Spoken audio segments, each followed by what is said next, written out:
We're here. It's officially opening day. I cannot be more excited. Me and Carter have been chatting about this all day long. Let's get ready to go. Another season. Hopefully a better one. Not only for us, but for the Toronto Blue Jays.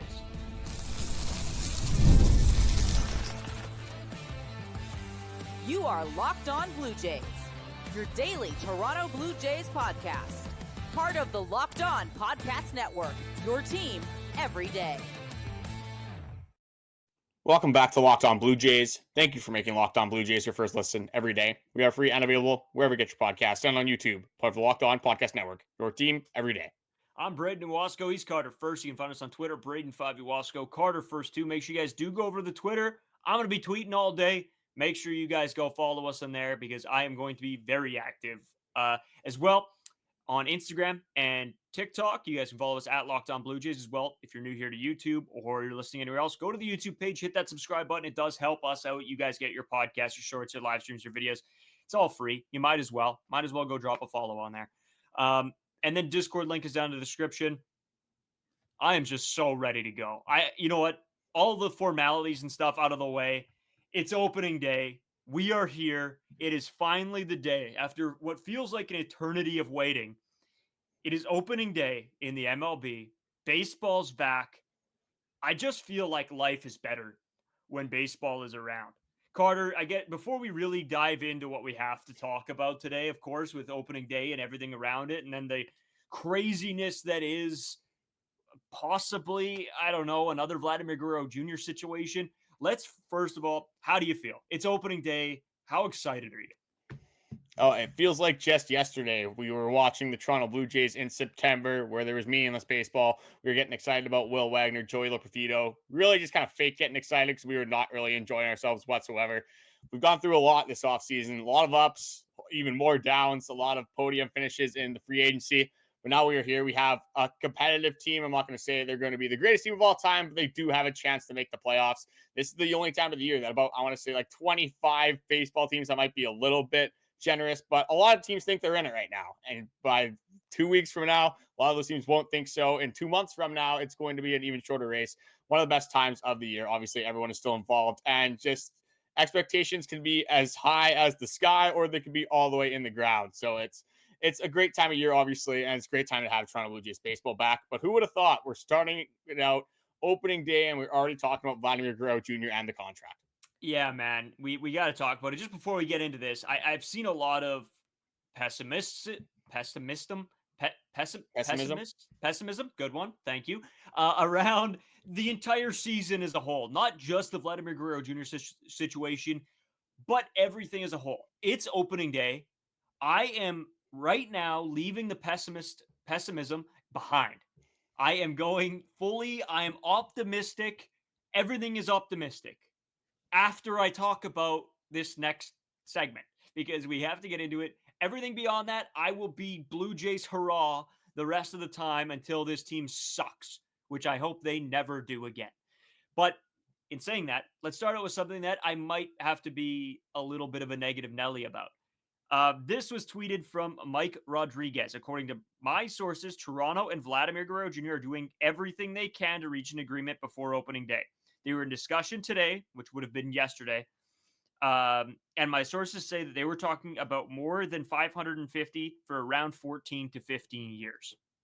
I'm going to put this out there. We're only going to talk about this for a couple minutes. We're going to get back into the opening day stuff, have a blast, but this is the news. Or news, quote unquote. Carter, does this mean anything to you, or are you done? Are you just like, you know what, if it happens, it happens. If it doesn't, at this point, let's get into the season, and you think this is all a sham for clicks? This feels like another made-up Vladdy deadline day. And it's just, it's opening day, just another reason to get some clicks, get some more people looking at this situation once again. Vladdy is not signed to the Toronto Blue Jays, and it's opening day. Oh no, how's the season going to go? How are we supposed to be happy with our life? Well, I'm so over it. We talked about it off camera. I didn't even really want to talk about this on the podcast. That's kind of where I'm at with the situation. Where I'm at is it didn't happen. It might happen at some point in the offseason, and if it does, great.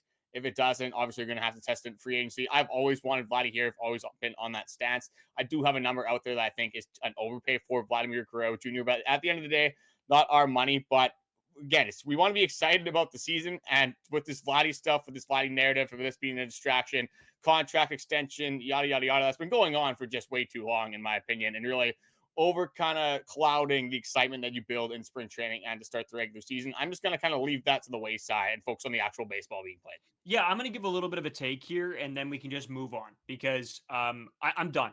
I'm with you. I saw this pop up, and I immediately sent it to you because it's just I'm just sort of over it. If this contract happens before the season, great. If it happens during the season, great. If he tests free agency, yeah, it sucks, but it's sort of what I expect now. And I think there are a lot of places out there that see the value in clicks around the Toronto Blue Jays because the fan base is so aggravated that anything like this that comes up, it's going to get the numbers. I mean, it got me to screenshot it and send it to you. It works. Um, we don't really want to be those guys because at this point, without taking any you can't take anything with except a grain of salt because there's no validity to anything it seems like anymore. So again, I'm going to leave it there. If it happens, great. I'll be pumped. I'll be popping champagne. But if it doesn't, it's what I expected. I'm just ready to get into baseball. So Carter, I know there's somewhere you wanted to go to start off the whole opening day conversations, everything like that. Let's jump right into it. What do you got? Yeah, before getting into any specifics, before getting into obviously the matchup, who's pitching, who's playing, all that kind of stuff, I just wanted to ask you, what do you think the Toronto Blue Jays' identity is going to be? Are they going to overexceed? Are they going to underexceed? Are they going to be a hit first team? Are they going to be all a bunch of power bats? Are they going to be a speed first team? Maybe more of a small ball type of team. They're going to have a very good bullpen. What's like, for example, 2021, that the team was, in my opinion, defined as a team full of power bats, not a very good bullpen. You get 2024, just sucks, to be honest. 2023, very good pitching staff. Obviously, the offense not really there. How do you think the team's identity will look as we progress through the 2025 season? I think this is the best well-rounded Jays team I've seen in a few years. They have the power, they have the contact. They look like they're going to be more aggressive on the base paths. The starting pitching looks good, especially when Alek Manoah comes back. The bullpen is again debatable, but I think it's a pretty decent enough bullpen for now. But Carter, when I look at this team, I think the identity is going to be hot and cold, streaky. I think that there are going to be days where you see Vlad and Santander and Bo and Varsho and everybody lighting up the scorebook and home runs, driving and runs, RBIs. And then you're going to see a series that you think they probably should win and they just can't put anything together offensively. I think it's still going to be that. And if I have to put what I think this season is going to be, I think it's just going to be streakiness. Yeah, it's just a typical baseball season. There's going to be a lot of highs, a lot of lows. Typical Toronto Blue Jays baseball. They're going to go and almost sweep the Dodgers. And then the next week, this isn't how the schedule goes, obviously. But then the next week, they're going to play the Miami Marlins and somehow get swept by them. That is just peak Toronto Blue Jays baseball. Will not be surprised if that happened whatsoever. For me, I think this team, unfortunately, is going to be plagued a little bit by the double play ball. I think they're going to be able to get runners on. They're going to be able to do it early, but there's going to be a narrative early on in the season that they're going to shoot themselves in the foot. I think eventually they do get over that. And one thing I am a little bit worried about is the bullpen at the start of the season with the injuries with Erik Swanson. Hopefully that doesn't keep him out for too long. Starting rotation, I think it's going to be fine. I kind of agree with that, like all around standpoint. And then just one thing is maybe the hitting. We're looking at how well-rounded that is as well. Top of the order, probably going to be fine, but we were talking about somebody needs to step up. Is going to be Kirk, is going to be Varsho, is going to be Jimenez. We're going to have to see. I think, again, that's going to take a little while to develop, and they're going to have to find their identity there. But I think the biggest thing is early on, they're just going to struggle with double plays, having Alejandro Kirk there, having Andrus Gimenez, having Vladimir Guerrero Jr., some guys that can roll over the ball from time to time. I think that's how I identify the team early on. But I think overall, I think you're right. I think it's going to be one of the more well-rounded teams that we do see. But if there's going to be any hindrance, I do think it might be the bullpen as we get down the road. But look to have a trade deadline piece come to the Toronto Blue Jays if they're in contention. Yeah, it's going to be all about the start here for this team. I think last year you saw this team get down early and they just could not pull themselves out of the gutter.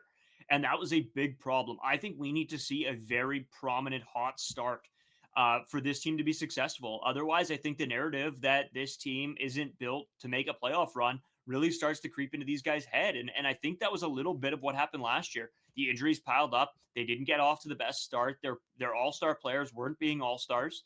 And it just sort of steamrolled from there on out. So I think really that our best players have to show up right out of the gate.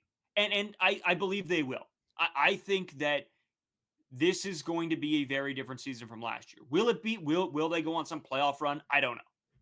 Will they make the playoffs? I don't know. I just think it is going to be a better, more entertaining season where I do believe they are going to be in a fight for a wild card spot. And I think going down the stretch, looking back at 2021, Carter, I think it could very well be another season like that, where it really comes down to the wire and either they just sneak in or they just get bounced. See, when I think 2021, obviously I think of the team missing the playoffs, but I just remember a firepower offense. And obviously you're going for more so the missing the playoffs, or being like going down to the wire. Yeah. If we can imagine we get that home run potential that we got in 2021, all of a sudden like Daulton Varsho, Andrus Gimenez just break out. Maybe we get a Randall Grichuk type season from a guy like Andrus Gimenez, somehow pulls 20 home runs out of nowhere. That'd be absolutely awesome to see. But one thing we know that this team is going to carry over from last season is the defense. They're going to play good defense. Now you have Andrus Gimenez, a Gold Glover, debatably Platinum Glover. This guy's unbelievable in the infield. You have Ernie Clement playing Gold Glove defense at third base. Alejandro Kirk playing Gold Glove caliber base behind the plate. You have Vladimir Guerrero Jr. Gold Glover, I guess. Miles Straw even. You have Gold Glove caliber defense. Daulton Varsho when he comes back. George Springer could still do a thing or two out there. So you look at this team, and for one thing, they are going to be defensively sound. How much is that going to help them in the season is a completely different story. Obviously, it's not going to hinder them, but we've kind of seen this defense-first approach these last couple of seasons, and they haven't been particularly enjoyable to watch, especially compared to those seasons where you had very good offenses in 2021 and 2022. So it's all going to unfold in front of us. Just wanted to throw this in there as well before I forget. Going to try to remind you guys as well. If you guys are watching this before the Blue Jays game, or even if the game is on right now, obviously it starts at 3 p.m. Eastern time. I will be live, so you guys can join the live stream. Be sure to tune in. I can just answer some questions. We can hang out, watch the game as opening day goes on. Braden might pop in from time to time, but I did want to throw that in there as well before we head to segment 2. Yeah, I'm just going off of that. I will be at work. I'm going to try. I do get, a little bit of some downtime, so I might try to pop on as much as I can. We'll see what happens there. But then always, as well as what Carter was saying, we are going to try to do almost every game this season where there is a TikTok short, reel, all of those things that come out after the game that give our thoughts, feelings, and sort of what we expect. It's just a quick minute, but at least you get something of post game to keep up with this team on a day-to-day basis as well. Make sure you guys go follow us on our Instagram page, Twitters as well, where we'll post a player of the game, plus the final scores. We'll have all those on there. So make sure you guys do go and follow us. Again, Instagram is Locked On Blue Jays, and our Twitter's Braden5 Iwasco Carter first 2. And one of us will have those every day as well. But Twitter's going to be more of our just day-to-day in-game thoughts, whatever else we want to post on there. It's a pretty fun time out there. Carter, let's take a quick break. Let's come back. Let's talk a little bit more about opening day. Who are going to be some of the players that really stand out? How does this Baltimore Orioles team look? Of course, that's who they're playing in the first series. What is the matchup going to be like? And what we think this score, or what do we think this series will be? What's a successful series? We're going to talk about all that right when we come back.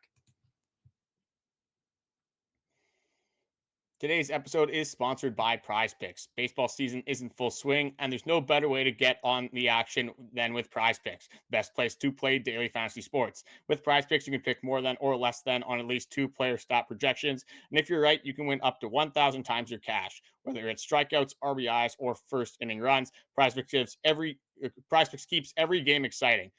Today, obviously, I had to hammer my Toronto Blue Jays lineup. I have to have them for the win. So I have Vladimir Guerrero Jr. starting the season off hot. I have him having a home run. I have Alejandro Kirk over or more than half a hit.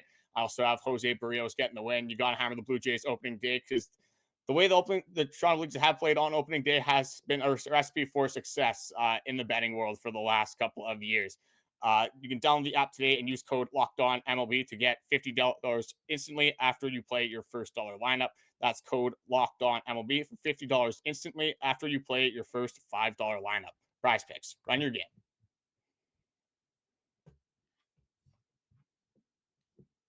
Today's episode is also sponsored by Supply House. Get the supplies you need from the site that's made for the skilled trades, supplyhouse.com. Whether you're in plumbing, HVAC, or electrical work, Supply House is the most reliable way to order products online. The easy-to-use website is packed with helpful resources and the latest product info to help you get the job done right. Plus, with a complete inventory of over 200,000 parts from 400 or more top brands, you'll find exactly what you'll need. Deliver fast from coast to coast. Need help with an order? Supply House offers expert support and industry-leading service, so you'll always talk to a real person. And for the trade pros looking for an extra edge, the free Trade Master program offers exclusive perks like a dedicated phone line, free shipping, and discounts on every order. Thousands of skilled professionals are already taking advantage. Now it's your turn. Join the Trade Master program today at supplyhouse.com/TM and start ordering plumbing, HVAC, and electrical supplies with just a few clicks at supplyhouse.com. Plus, use promo code SH5 for 5% off your first order. That is SH5 for 5% off your first order, and that's at supplyhouse.com. So, Carter, as we continue on opening day, man, I just keep thinking about it. I cannot wait. I am going to be repping Blue Jays all day. I'm going to wear a jersey to work. People are probably going to flame me.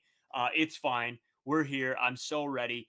Where do you want to go first? I think we talk about our standouts. Who needs to be good for this team to succeed? We'll get into the Baltimore Orioles of it all and the matchup and everything in a couple minutes. But Carter, you threw this question at me, right? In starting pitching, the bullpen, and a position player, who is a standout player? Who needs to be good for this team to be successful? I'll throw it to you first. I don't care which one you want to take. I'll sort of fly off of you here. Yeah, the most obvious one, got to go off the board. Biggest bounce back candidate in our opinions, and will be a favorite amongst the Toronto Blue Jays community. Bichette needs to return to the Bichette form. That is something that obviously needs to happen at the top of this order. You add Anthony Santander, that is massive, but you're going to need somebody on for the power hitters. Bichette having a very good spring training, pulling the ball a lot more, which you absolutely love to see. It should lead to a little bit more home runs as well from a guy like Bichette, who isn't like known as a power hitter per se, but if you can get 25 home runs from Bichette, and he's still going to be up in the top 10, probably in the AL in hits, always competing for that AL hitting title. You can get that kind of Bichette that we saw at 2021, 2022, 2023, pretty much every single year other than last season. This team is going to be a whole lot better than they were in 2024. Yeah, I couldn't agree more with you. That's I think an easy choice, but the best choice. I don't think there's any going wrong with picking Bichette. This team needs him to be great. I'm going to go a little bit different here for this one. I'm going Alejandro Kirk, a guy I said is a huge impact player this season. Him and Daulton Varsho. I'll give a shout out to Daulton Varsho as well. Those two guys have to be at their best. If this team really wants to compete and do well, you need Alejandro Kirk and Daulton Varsho to be at their peaks. And I think you can see that from Alejandro Kirk this year with being the primary catcher, just signing that contract. He's going to want to prove what he was worth. And Daulton Varsho, a guy obviously coming off of injury, he's going to want to get back at it. His bat has looked excellent, and we know how he is in the field, both these guys. So, again, two huge pieces for this team. I quickly want to extend this to a third option as well. And it's not a player necessarily, but it's a left-handed bat. It's Will Wagner, Andrus, Gimenez, or it's Daulton Varsho.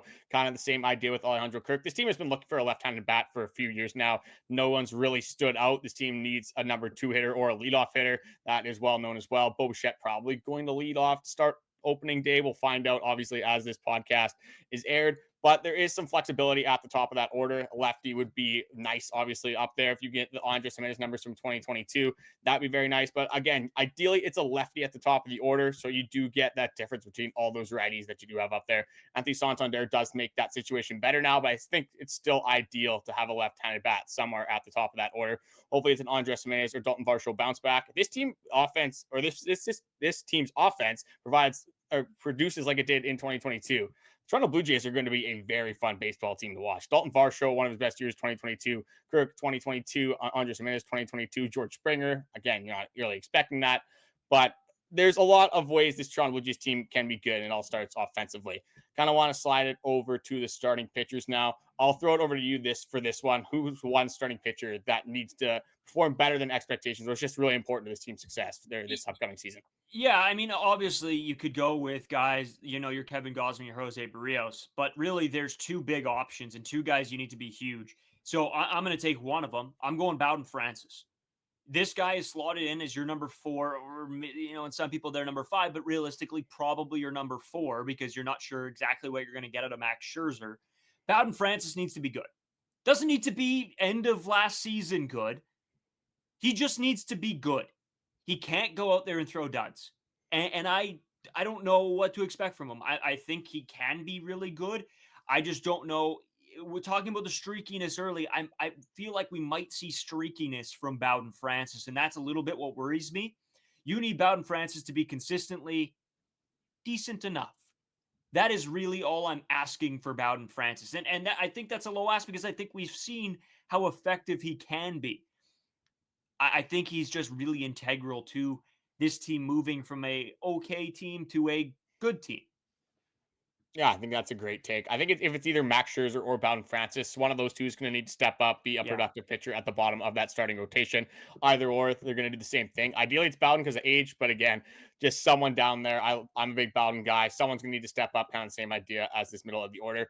I'm going to go again a little bit of a cop out here, but last year you didn't really get what you expected from Kevin Gausman. This isn't as much for the regular season, but especially come playoff time, this team didn't really have an ace in 2024. Obviously, they weren't a playoff team in 2024, but for this season, you're going to need Kevin Gausman kind of to return to those ace-like numbers if you're going to make a deep playoff run. You're going to have to go against some of the AL's best, especially if you get the Mariners, you get the Houston Astros, you get a team like that, even in the AL East. The pitching is, again, depleted right now, but by that time, again, trades can happen. You got to assume you're going to face a good starter. Kevin Gausman's going to have to be up to par with other teams' best if this team wants to make a deep playoff run. I don't think it's going to matter as much in the regular season. Kevin Gausman's going to be good out there, and it's not going to matter as much. But if this team does get to the playoffs, it's going to matter right there. Yeah, it will. Yeah, that's a good take. I could say a lot of guys. I think Chris Bassitt needs to have a very good season. I don't think it has to be amazing. I don't think he's got to go out there and win Cy Youngs, but he's got to be good. And I think a lot of this team last year underperformed. And I don't necessarily believe that some of these guys did or whatever. That's not what I'm saying. I'm just saying that these guys have to play as we hope and expect them to play for this team to be successful. You see a path to this team being good. You just need the guys to all play together for 1 year. Let's get everybody playing well together. Moving on, Carter, to the bullpen before we really tee up the Orioles series. One bullpen guy that you need to be successful this season for the Blue Jays to be successful.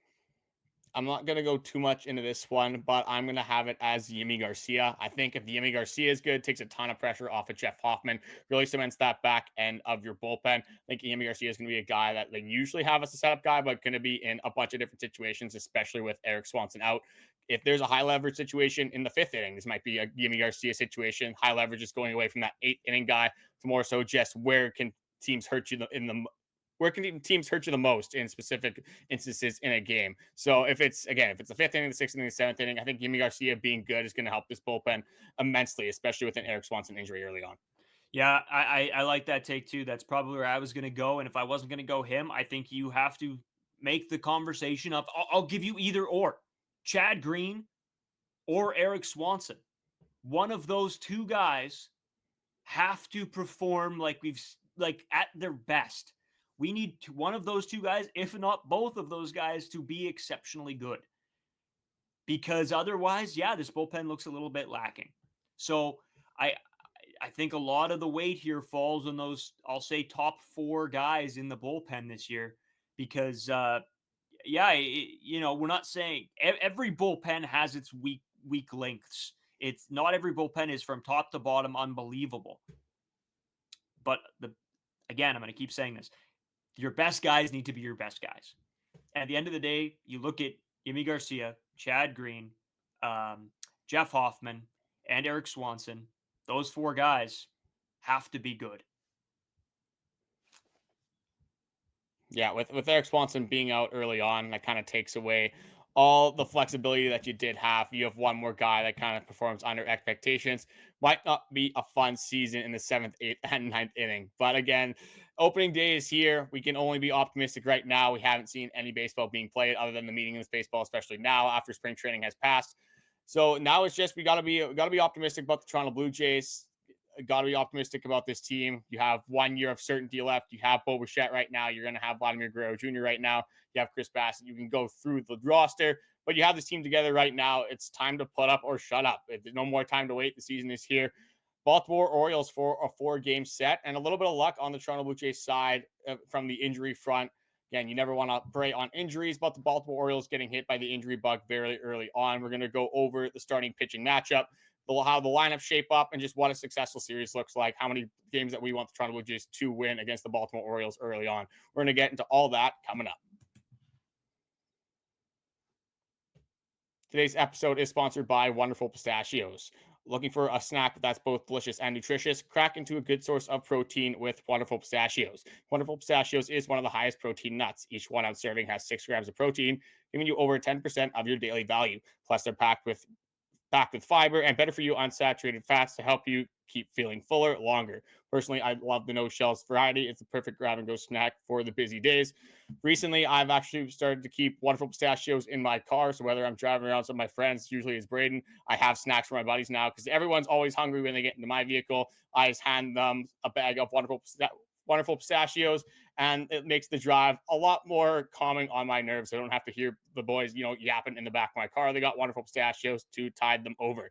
Another nice factor is that Wonderful Pistachios are a complete protein, providing all 9 essential amino acids. Get snacking and get cracking with the snack that packs a protein punch. Visit wonderfulpistachios.com to learn more. That's wonderfulpistachios.com to learn more. The Baltimore Orioles. Let's go. Opening day, AL East matchup. I mean, I don't know. Can you ask for anything else? Really? Can you ask for anything else? Jose Berrios, Zach Eflin, both on the mound. What do you think about that matchup for opening day? Yeah, you get Zach Eflin once again, back-to-back years. Started with the Tampa Bay Rays last season. I believe he went 5 2/3 innings, gave up a boatload of runs. So that's kind of what the Blue Jays are hoping for, obviously, for this start as well, him being with the Baltimore Orioles. The Orioles are injured right now, too. Just looking at just the rosters right now, they have a ton of people injured at the early onset of the season. Gunnar Henderson's out. Jorge Mateo may or may not play. Again, that's one of the lower-seeded guys. Good speedster, but not really going to threaten you too much with the bat. But it's mostly the pitching. Grayson Rodriguez is out. Kyle Bradish, Tyler Wells, Andrew Ketteridge, Chance McDormand, their number 4 ranked prospect, is out. They have a ton of injuries up front. So you got to assume that the Toronto Blue Jays, with an injury-depleted Orioles team, 4-game set early on in the season, you're going to want to do some damage. We're not going to get into our series predictions until the end, kind of where we say what a successful series looks like. But I do want to fire off some questions just about the season. Obviously, as opening day is the day that you guys are listening to this podcast. What will Jose Berrios' stat line be? How many innings will he pitch? How many strikeouts? Just give me the overall performance from Jose Berrios on opening day. Ooh, okay. I like this. I'm gonna go 6 1/3. No. Yeah, I'm gonna go 6 1/3 inning. He's going to get 6 strikeouts. Really thinking about this one. taking your time on this prediction. Yeah. And I guess what else do you want for stats? Or is that good? How many runs? Give me pitches. Give me pitches, strikeouts. You gave me strikeouts, and just give me hits as well. Hits. I think he gives up 4 hits. And I'm gonna say pitches. I don't think they go him over 90 day one. I'm going to say like 84. We're going to have to start firing off these questions. I guess you're number 1, and if you got a minute response, we're going to be here for 3 hours if we go like this. But for me, Jose Berrios, it's sort of similar. I don't think he makes it over 6 innings. I have him 5 1/3, 5 strikeouts, 1 walk, 6 hits, 89 pitches, kind of typical Jose Berrios start, keeps them in the game, going to give them a chance to win. This one should be a little bit easier to answer for you here. Just first home run of the Toronto Blue Jays season. Who do you think it's going to be? I'm saying Bichette. Bichette, everybody's going to expect Vladdy, and Bo's going to send one over the wall, I think, in his second plate appearance. So for me, it's been written in the stars for a while, and it's just going to bring the Vladdy extension talks right back into it. Vladdy's launching like second at bat. It's just written in the stars. It's going to happen. It's going to be awesome. It's going to be like 430 feet. But it's going to be, oh, this guy's not signed. And look what he's doing. It's going to be right early onset in the season, but it's going to be a little bit bittersweet, but I'll be fully okay with it in the moment. And well, I guess we'll just get into the game, the score prediction, not the series, just the first game. You got Zach Eflin and Jose Berrios. Who comes out on top in the first game of the season? Yeah, I'm going the Blue Jays. Again, I think they double up on Eflin here. And with you said it, a depleted Orioles team. I think this is where the Blue Jays come out and really take advantage. I'm going to say it's going to be the Blue Jays 7-2 for the Toronto Blue Jays. That's what I'm saying. I don't mind that. Don't mind the Toronto Blue Jays win, especially with the recent history. I also have the Toronto Blue Jays winning. Of course, I'm not going to go against the boys on opening day. I have it as being 6-3. I think Jose Berrios can go out there, provide a good effort. I just realized we didn't do earned runs for Berrios. I have him as the classic 2 earned runs for the Berrios start. You'd probably be 2 or 3. I'm assuming somewhere in there. So yeah, just I got a Toronto Blue Jays win, especially with a depleted Baltimore Orioles lineup. Just first hit of the season. Again, fairly easy one. Probably going to lean to the top of the order because they're going to get at-bats earlier on in the game, but first hit of the season. Well, if I have Bichette getting the first home run in his second at-bat, I don't think he goes 2 for 2 to start the season off. It really depends who I'm going to say Vlad. I'll go Vlad first hit. It's just a easy single. That's what I'll say. Yeah, I don't mind that. I think it's going to be I think it's going to be kind of a random one. I think it's going to be later on in the game. I'm going to go with Kirk. I think it's going to start early on. He's going to get the first hit of the Toronto Blue Jays season. Okay, I got 2 more, not as serious ones. When is this the first Toronto Blue Jay get kicked out? Player, coach, doesn't matter. When does it take the first one to get tossed? How long are we waiting? Oh, I think it's going to be a while. I don't think it's happening. I could see this. You don't think John Schneider's going out there opening day and getting the boys fired up, after Jose Berrios probably gives up a solo shot in the first inning and then goes on just having, the Jose Berrios performance? Like, it might be a scenario where you get John Schneider, you get Pete Walker out there, throw David Popkins, get all the boys out there, get everyone riled up opening day at Rogers Center. Yeah, I could see this being a George Springer spot where they're like, George, we need you to do something. If you can't hit the baseball, do something. And he goes and cracks a bat over his helmet and then starts yelling at the umpire, gets tossed, gets the boys fired up. But George Springer does a job for once. Anything that George Springer, if he can pop up and it's not with George Springer being the worst player to ever exist ever, I think that's going to be a pleasant storyline for the Toronto Blue Jays for the season. And then just this one could be pretty random. You can let your mind kind of run wild here. Just the funniest moment of the season. I'll give you a little bit to think about it. I'll go over some of the options from last season. First one that pops into my head is when Yusei Kikuchi absolutely just lays somebody out at the Coliseum. That's always going to be a funny moment. It could be in an interview. It could be during the game. Like I think Vladdy had a swing where he lost the bat. It got stuck in the netting in one of the games. Could be a moment like that. Could be them again screwing around with Chris Bassitt popping on his head. Is there like a funny moment that for you can stand out at some point in the season? Yeah, I don't know. This is a weird one. I don't know why I had this image in my head a couple days ago. It's of Kirk trying to track down a pop-up behind the plate. And he just eats it for some reason. I think that would just be hilarious. No injury, nothing stupid like that. Just an innocent little tumble is what I'll say. I think this is going to be a funny moment, but it might happen. Max Scherzer's going to step on a bat and have the Joey Votto experience. Jesus, we're not on. We're not going to see Max Scherzer whatsoever. Another legend coming to Toronto. Imagine, I don't even know why I threw that out there, but that's one that came to my head. I didn't really have an answer to that one. I don't think there's going to be any funny moment that's going to stick out. I think there's just going to be interviews. There's going to be little bits from Hazel May, especially. I think in those type of interviews, we're going to see a lot of antics from these Toronto Blue Jays players. Yeah, I think we'll see Davis Schneider chug 4 gallons of banana milk or whatever he said he likes. Joey Loperfido gets pulled up, and then you might have the Ernie Clement, Davis Schneider, and Lope show, behind the camera as well. But opening day is here. We're obviously excited to get back into it, excited to have Toronto Blue Jays baseball back. Best thing about it being back is the weather's warming up, and then obviously it could be a Friday night, a Monday night, it could be a Thursday night. No matter what night of the week you have nothing to do, Toronto Blue Jays baseball is probably going to be on the TV. So it's a great time to be a Toronto Blue Jays fan. Great time to honestly just live in Canada as stuff is finally warming up. The 10 months of winter that we get is slowly coming towards an end. We're big golf guys, so we can obviously see the golf courses opening up as well. A lot to look forward to as the summer is coming up. Lots of good things. But Braden, anything else to add before we do head out? I got one more thing to end it, but I'll throw it back over to you. Yeah, series prediction. Let's do it quickly. I'm going to go 3-1 Blue Jays here. I think they take advantage of a depleted Orioles squad and take the series. I think it's got to be 3-1 as well. You have, again, depleted pitching staff from the Baltimore Orioles. You get a 4-game set early on. You got to take advantage of that, especially with the gauntlet schedule that we'll go over as we get into the regular season. But I think you got to take 3. Bare minimum, it's got to be a split series. If you lose the series opening day to the Baltimore Orioles with the current lineups, not going to put a good taste in a lot of Toronto Blue Jays fans' mouths. Yeah, couldn't agree. What else you got for us? The last thing is, again, depending on when you're watching this, if it is before 3 p.m. Eastern time, before first pitch of the Toronto Blue Jays game, I will be live. So be sure to tune in, check it out.